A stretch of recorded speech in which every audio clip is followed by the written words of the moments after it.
In the heart of West Africa, a nation's wealth hides a secret. A silent force operates from the shadows, a ghost in the machine of power. His name is whispered in presidential palaces and corporate boardrooms alike. Rarely seen, never loud, yet his influence stretches across continents. That man is Sir Sam Jonah, the guardian of Ghana's gold and the architect of its most powerful deals. With an estimated net worth of around $1.3 billion, he has been called the man with the golden touch. For decades, he has shaped industries, advised presidents, and quietly built an empire without ever seeking the spotlight. This is the story of the secret billionaire who, some say, controls Ghana's wealth. Welcome to Luxury Buzz, your go-to channel for exploring the world's most extravagant assets, ultra-wealthy lifestyles, and exclusive luxury tech. If you love jaw-dropping luxury, hit subscribe, like this video, and turn on notifications, so you never miss a glimpse of pure opulence. From gold mines to a golden empire.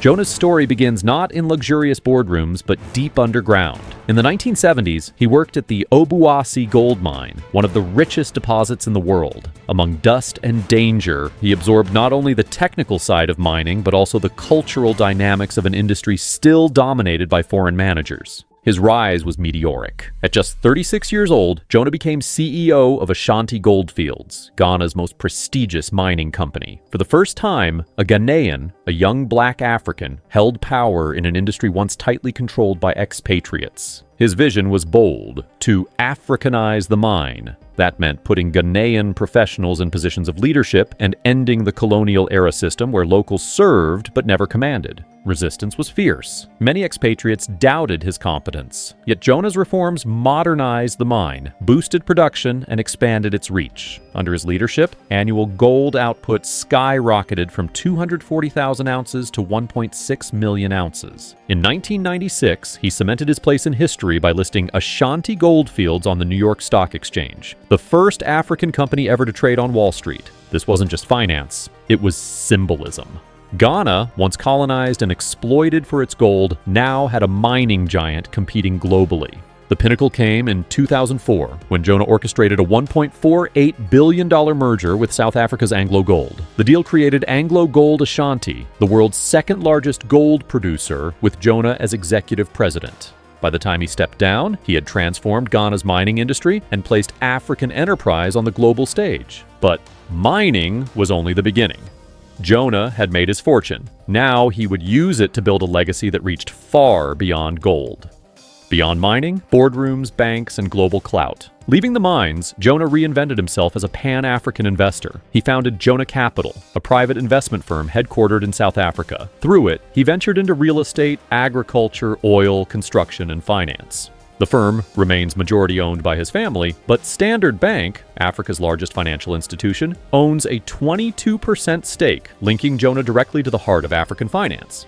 But his reach extended far beyond Africa. Over the years, Jonah sat in over 18 international boardrooms, a rare feat for any African businessman. His resume includes Vodafone, Lonmin, Standard Bank, Transnet, Helios Towers UK, Equinox Minerals, and Moto Gold Mines. In 2012, the Bank of America invited him to join its Global Advisory Council, a seat at the table of one of the world's largest banks. This wasn't just prestige. It was evidence that Jonah had become a global operator whose counsel was sought from London to Johannesburg to New York. He was no longer just a Ghanaian mining executive. He had become an international power broker, advisor to presidents. Jonah's influence has never been limited to corporations. He has been an advisor to presidents across Africa. In Ghana, he worked closely with John Kufuor. In Nigeria, he advised Olusegun Obasanjo.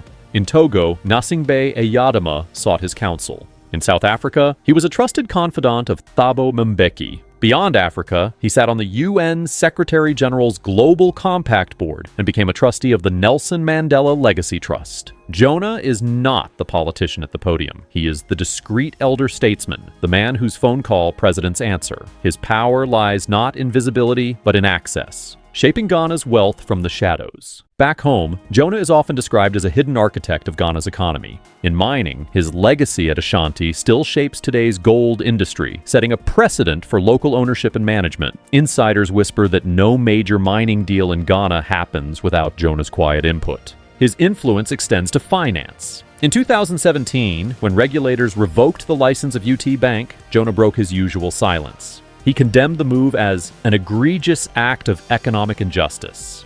For a man who avoids public confrontation, his sharp words carried weight, reminding leaders that he could step forward when private enterprise was threatened. And in 2021, Jonah stunned Ghana's political class by declaring that the country was sliding into an executocracy, a democracy hijacked by an all-powerful executive branch. He urged constitutional reforms, arguing that the 1992 framework had created a monstrous executive.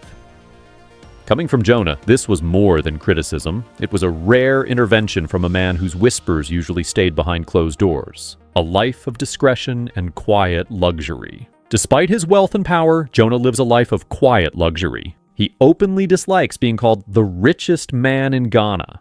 "It causes me grief when people call me rich," he once said. "My father always said, a good name is better than riches." Still, his lifestyle is undeniably elite.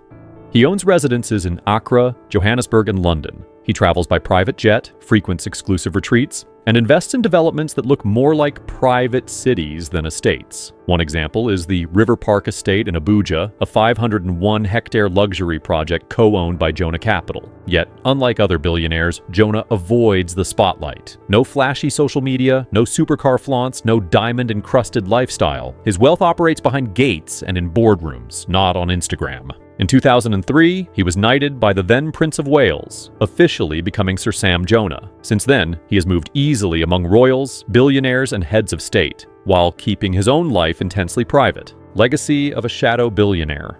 Sir Sam Jonah's story is not just about wealth, it's about influence without spectacle. His legacy includes empowering African managers by breaking colonial hierarchies in mining, expanding African businesses into global markets, influencing governance by speaking up when leaders overreached, building a multi-sector empire that stretches across borders. In Ghana, people say, if you want to understand the deal, ask if Jonah is behind it. His presence may not be visible, but it is always felt. The invisible hand.